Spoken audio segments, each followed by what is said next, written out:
Why are Amazon sales stuck nowhere near where they should be? What piece of the pie does Amazon take? Probably somewhere less than 10% of Less than Amazon 10%? is. Do you think we're going to hit that 2x like we told them that we were going to do? I think it's made more. Today, we're proving that sometimes the biggest wins come from fixing the basics. Why is it not fulfilled by Amazon? Currently, we have an issue with Amazon. This is a huge opportunity that they're not leveraging. We did about 100 events last year. I think they're doing too much manual work. We also do a little handwritten note. You write a handwritten note? Yes. Do these people sleep? We're ready to scale, but what do we do? They're working so hard. You're right, we've worked really hard and sacrificed a lot.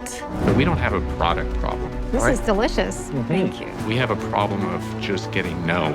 You guys have done the hard work of building an amazing product. What we're going to help you with is going to be the optimization piece. We have a surprise for Dean and Tracy. Drum roll, ta-da!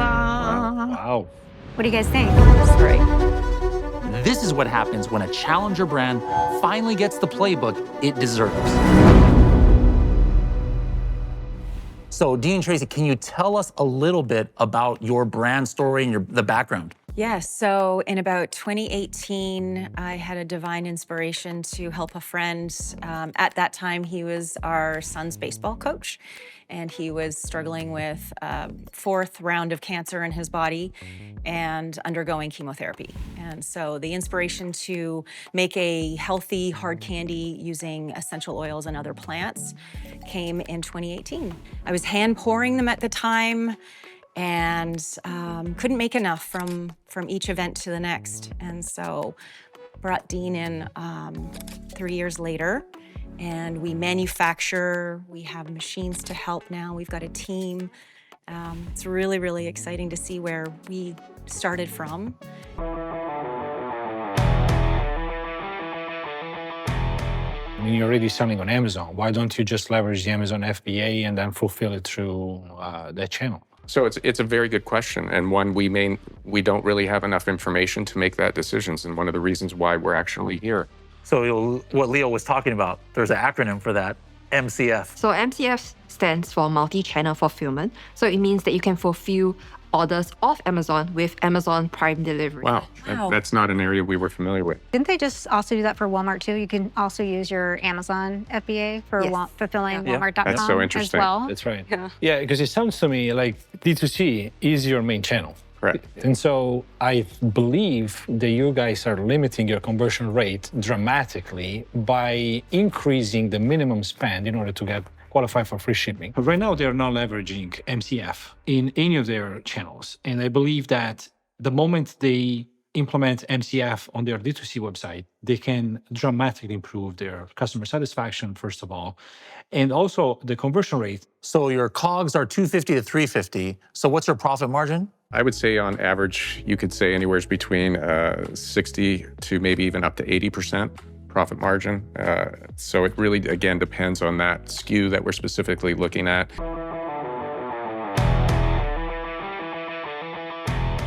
Your packaging emphasizes the benefits and highlights more than just one in a very explicit way that it can be recognized when you are surfing or just navigating through the search results page, first of all, because customers buy images, right? Of course. Ultimately, they find your product by just looking at the first set of results. And then right now with the new AI, Rufus is what Amazon is using right now, having optimized images that Amazon can scan and extract contextually relevant keywords and phrases. It will help you. And it will help when the adoption rate from a Rufus utilization perspective increases. So being proactive, doing that work right now will help you in the future. So Melissa, what did you notice about this listing? I noticed that you don't have variations too. Is that right? That's correct. Yeah, we really don't know what to do on variations, so any input would be greatly appreciated. And one thing I noticed, guys, that you don't have right now, I haven't seen your brand on TikTok or any mention on TikTok on the listing here. So do you have a TikTok strategy? So TikTok originally was a bit of a challenge to get our products approved. So based on that, we got them approved just recently.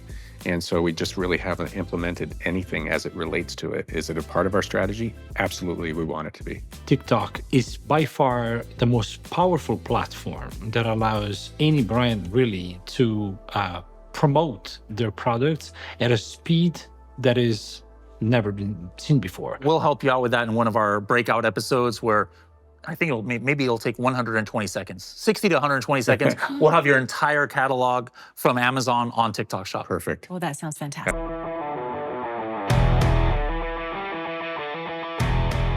Melissa was working a lot on the advertising.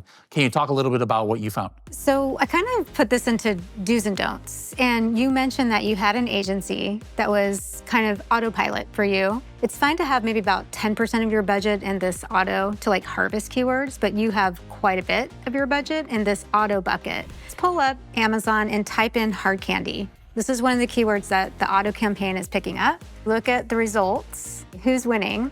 Hershey, Jolly Rancher. So it's gonna be really tough for you to win against Hershey's budget, and you'll have to spend a lot of money. In fact, you could spend your whole budget that you have on one keyword to win it. So that's not a good keyword for you to be bidding on. How can we get a good keyword list? Leo gave you the playbook of using Cerebro to get the keywords that we can, and all the metrics associated with it to find what I like to call keywords you can win, right to win keywords for you. There's also a lot of money being spent on your branded keywords, meaning your brand name. So essential candy. Problem with that is it's not incremental. So you're not actually spending your money on words like nausea or, ginger candy that actually can bring new customers to your brand. Yeah, thank you for that. So instead of having this broad auto that's going to capture a lot of keywords, we really want to kind of make that a narrowed list of exact match, maybe some phrase match keywords, so that we can have the right to win keywords that have, good volume, but are kind of relatively cheap, long tail, that you're going to be able to win and capture new customers. And then I want to talk about PAT targeting. So that's product attribute targeting. And so if you go to look products related to this item, what this is going to do, these are very relevant products. These are what people are buying for you to target. And so I'll let Natalie explain from the Amazon perspective this definition of. So what product attribute targeting is actually a different kind of manual targeting. So under your targeting types, there is auto, which you guys are using a lot, and it's also manual. For manual, there's keyword and product targeting. So for product targeting, you can target by categories. So categories being your own categories, complementary categories, and similar categories. And then you can also refine by attributes like price, prime, reviews, and even target specific ASIN. So like what Melissa said, here when you look at the products related to this item, these are some potential ASINs that you can target directly. So this is where you can actually target products that are maybe functionally similar, but aesthetically it looks different, but it still fulfills that same benefit. And you want to be there because these are people who are searching for the same benefits that your products are actually providing. Very good point. We're finding switchers. We're finding people who are very specific, relevant to your products. And it's like she said, the product, the price. You can say people who have worse star ratings and you have a higher star rating. So it's a really great way to find switchers over to your brand.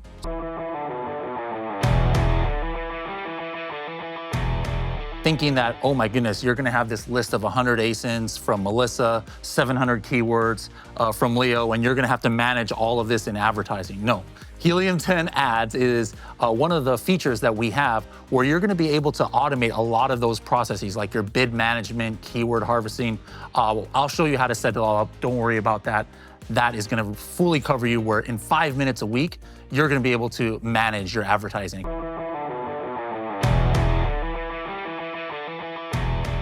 You're selling exclusively in the United States. You've got Canada. Europe is a huge market, potentially Asia. Looking into where your product would be a good fit and then expanding. That's the beauty of Amazon. You've got your one Amazon sign-in. You can have accounts in more than 20 different countries around the world. Your brand, if you really want to take it global, we've got to start with Amazon marketplaces in other countries.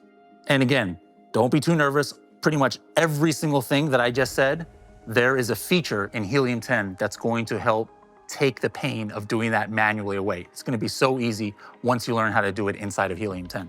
Mentors, any last words of wisdom, encouragement for our guest, Dean and Tracy? You guys have done the hard part, which is to create an incredible product and a brand.